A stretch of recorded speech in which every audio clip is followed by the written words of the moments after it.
Sabrina Pierre, Veolia. Denis Blanchard, Veolia. Veolia est une grande maison, une première entreprise mondiale des services à l'environnement, mais en ce qui nous concerne, nous sommes sur la branche recyclage et valorisation des déchets.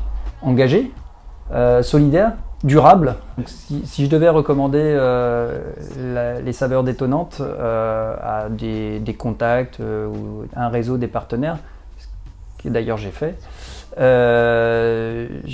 ferai la promotion au travers le sens, encore une fois, la cohérence.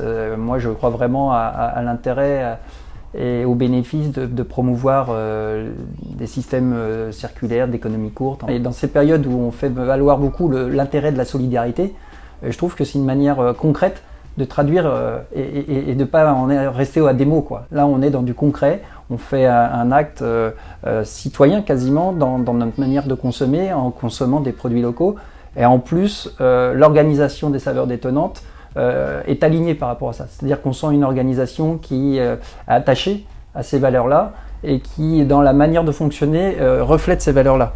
C'est-à-dire qu'on a trouvé dans les saveurs détonnantes ce rapport humain simple, efficace et c'est sans doute lié peut-être à la jeunesse de la structure, mais une forme d'adaptation totale. C'est-à-dire que on avait le sentiment que vraiment c'était à nous de formuler notre besoin et qu'il y aurait, en regard de ce besoin exprimé, il y aurait un service proposé, une adaptation. C'est-à-dire que voilà, et tout ça mis bout à bout m'a fait facilement être promoteur des saveurs détonnantes. Et d'ailleurs, je suis tout à fait optimiste et confiant sur le développement de l'activité des saveurs parce qu'ils ont tout bon. Très bonne expérience.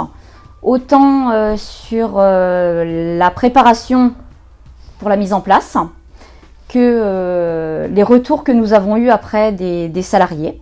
Je le proposerai à d'autres CSE de notre groupe et de la région.